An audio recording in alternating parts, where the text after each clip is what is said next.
Díomh agus fáilte go dtí rúla búla.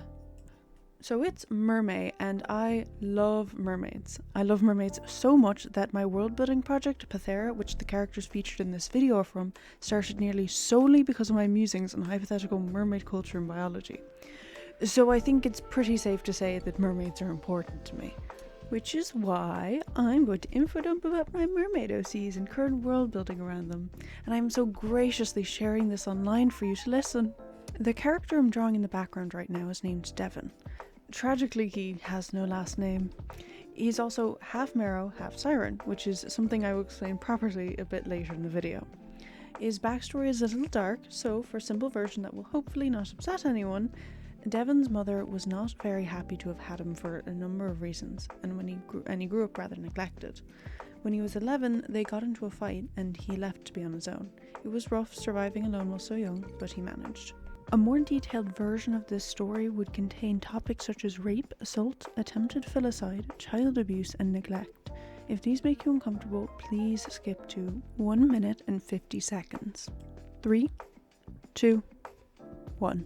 Okay, so if you're still here, I trust that you'll be able to handle some darker topics. Devon's mother was a Merrow who had been raped by a Siren. There's really no easy way to say that. She didn't have the opportunity to abort and was convinced by others in her life to keep him, and then quickly abandoned herself. As the years went by, she grew to resent Devon, and when he was 11, she finally broke and made an attempt on his life. When he survived, she abandoned him. Devon didn't try to go after her, concluding it would be better for the both of them if they never saw each other again. He spent the next couple of years avoiding others and trying to keep himself alive with little to no help. Welcome back to all those who skipped ahead.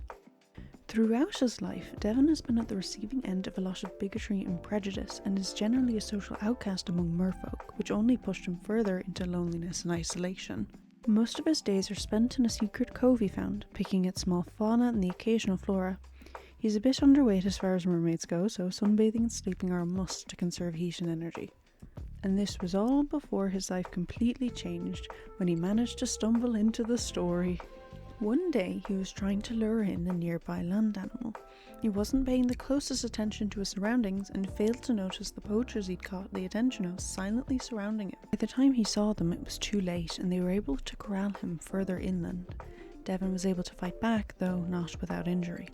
He continued to try and flee, ending up in a small clearing with the poachers hot on his tail. Devon noticed a rock in the centre with a rusty old sword buried into the hilt. Realising that his only way out of the situation was to fight, he climbed up on the rock and pulled the sword out. He didn't really know how to use a sword, but thankfully he didn't need to. The moment it was unsheathed, it gleamed with a blinding light hovering in the air.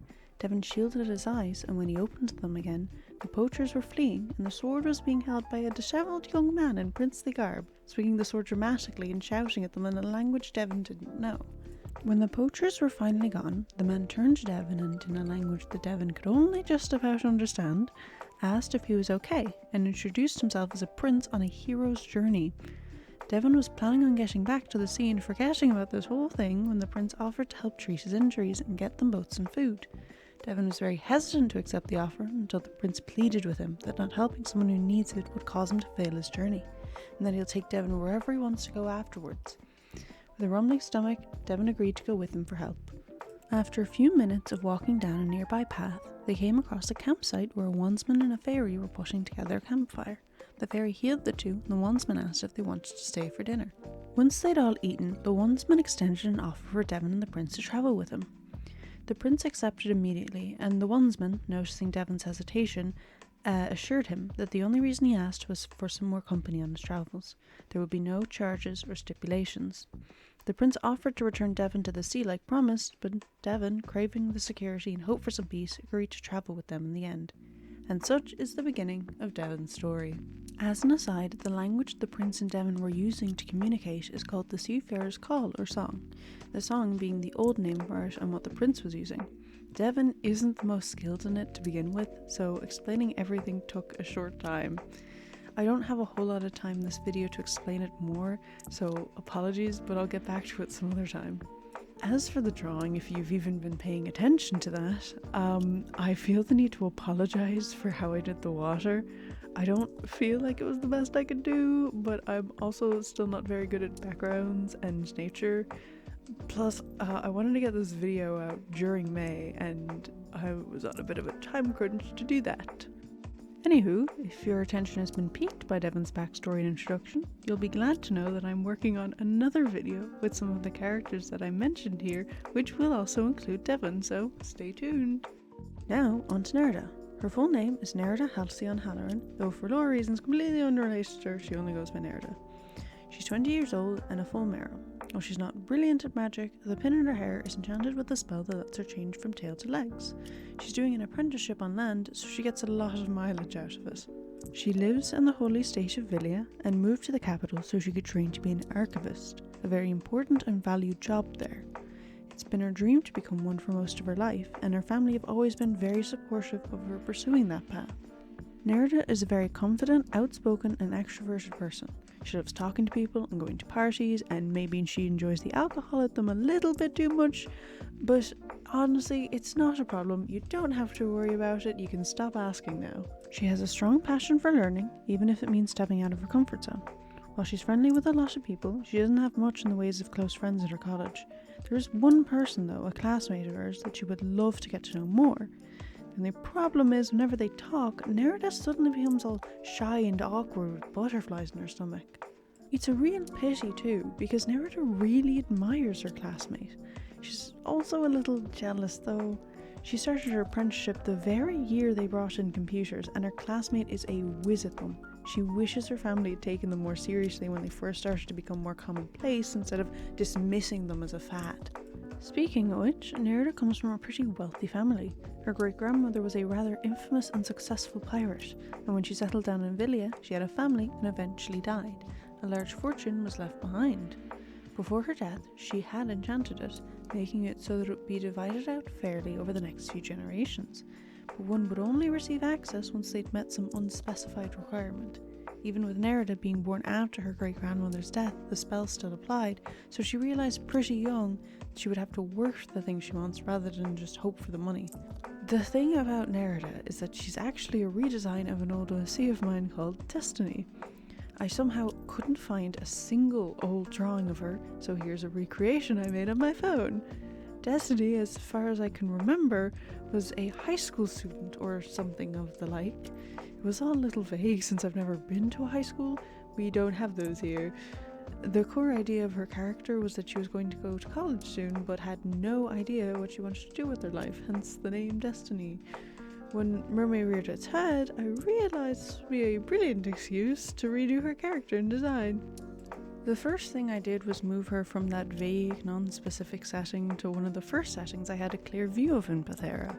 This landed her in Villia, which required changes to her story. She was always a fun, extroverted person, which fit, so I kept that and got rid of her uncertainty about her future, instead giving it to a different character I've yet to redo. Now she's a confident go-getter who knows what she wants and will put the work in for it, but she's not as mature as she needs to be and will have to do a lot of work to make up for it if she's going to be an archivist. As for Nerida's design, I'm happy with the changes I made, but I'm not sold on it as the final product. I would have experimented more, but I wanted this MerMay video to come out during May, so yeah. Destiny's colour palette was a lot of purples, which I initially decided to stick with for the redesign, but a funny story, after I'd completed the drawings while I was looking for a good name, I checked back in on the finished pieces and found myself really unhappy with the colour choices. They're not bad, but I felt like they weren't really her anymore. Still, I kept going through the names, hoping to get back to the colours later. One of the options caught my eye. Halcyon, defined by Merriam-Webster's dictionary, is characterized by happiness, great success and prosperity, which sounded like the kind of name a family would give her. I did some more looking into it, and I found a myth surrounding a bird called Halcyon, which quelled the sea to make its nest upon it. It was sounding more like a given name with each new piece of information. Then I found out that the type of birds that people supposed it to be was a kingfisher. There is a genus of them called Halcyone. Now, kingfishers, they're one of my favourite kinds of birds, so I was thrilled at this connection. And one of my favourite things about them, besides their shape, is their colours. With an eyedropper tool and some minor adjustments, I had a new palette for her, and with how attached I'd grown to it, a name as well. Now, it's worth noting that names work in a specific way in Pethera, especially the further west you go, and I unfortunately don't have the time to explain how exactly, so for now consider it a middle name she never uses. Her family name is Halloran. It has its roots in Irish and can mean pirate, foreigner, stranger, and from across the sea. As I mentioned, Nerida's great-grandmother was a pirate, so I found the name pretty fitting, if a little on the nose in its meaning, and that was funny to me, so I kept it. Finally, there's Nerida, the quote-unquote first name. Nerida has two origins, but I'll only be talking about one of them for now. If you want to hear about the other, I'll talk about it at the end of the video. The first origin is in Greek, and if you've ever perused the nymph wiki, it might sound familiar.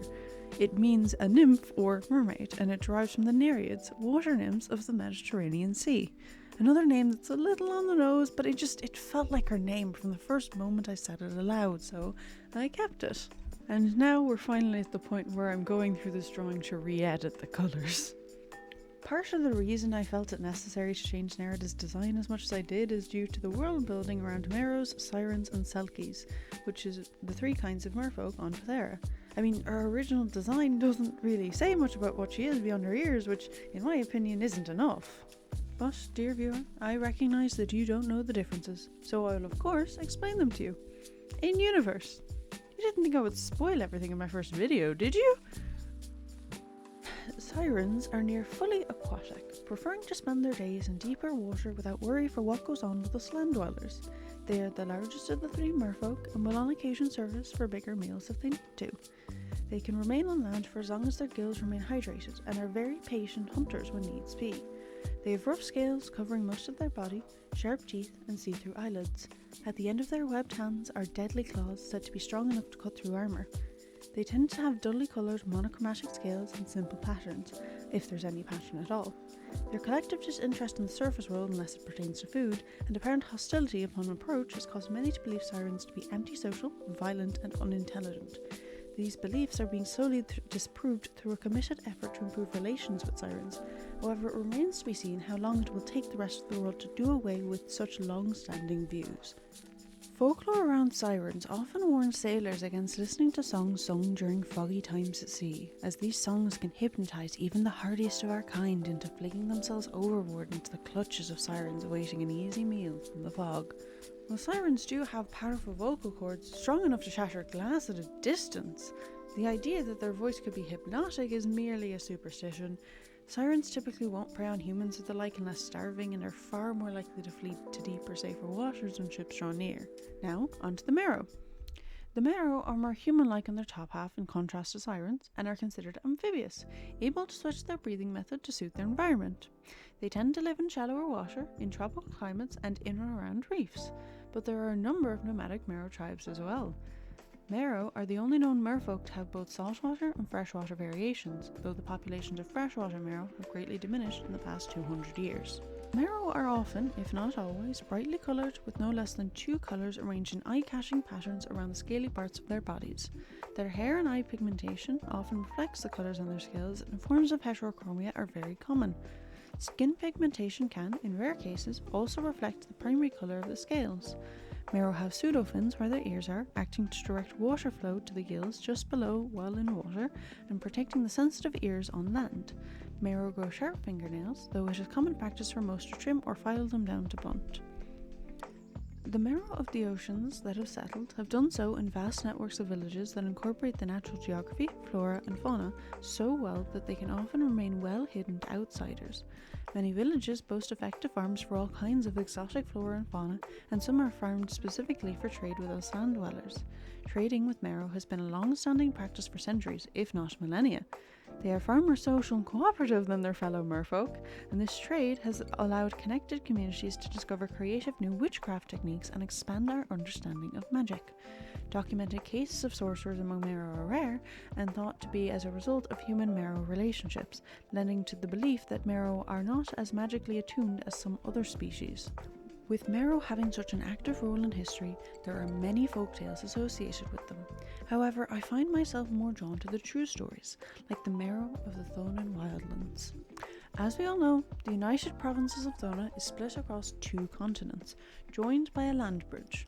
A long time ago, before our written history, this land bridge was taken over by a triocht, a magical hotspot that warps the environment in strange and often incomprehensible ways. All these factors meant that transporting trade north and south by sea was nigh impossible without a skilled sorcerer or warlock aboard, and after the Great War, there weren't nearly enough to go around. A crew of sailors took issue with this, feeling that there was good money to be gained if they could chart a route through, and so off they went. The sailors had woefully underestimated how chaotic and hostile the wildlands were, the foreign landscape messing with their senses and picking them off one by one, until, as if the gods themselves sympathised with their plight, the surviving sailors stumbled across a tribe of Merrow who migrated through the wildlands biannually. The Merrow offered to guide the sailors safely in exchange for a few of the goods the sailors had brought with them, and the sailors were more than happy to accept. When the sailors finally made it to safety and said their farewells to the Merrow, they came up with a new plan. The next time the Merrow crossed the bridge, they met the sailors once more, the sailors offering gifts and valuable goods in exchange for guidance through once more. The Merrow agreed, and the sailors used the opportunity to map out the route as much as possible. When they all reached the other side, the sailors asked the Merrow if they could do this again the next time they were passing through, to which the Merrow responded, "For as long as you keep bringing gifts, we will continue to guide you through." True to their word, the next time they met, gifts were given and the sailors were guided through. This continued for many years, the sailors setting up small villages at either end of the route that slowly attracted more and more people until they became small port towns. Over time, the sailors and Merrow grew close, some choosing to stay behind and assist year-round. While the Merrow still make their journey across, they are now joined by family and friends who tell them grand tales of all the interesting people they encounter. I mentioned the Seafarer's Call earlier, and these port towns are some of the only places in the world that speak it as a primary language. There's a fun fact for you. The final thing to mention is the use of the term Merrow. While it isn't wrong to use mermaid or merman, it is a better translation of their name for themselves, lacking any gender that we may accidentally assign to them. For a little out of character note, Merrow is an Irish term for mermaid.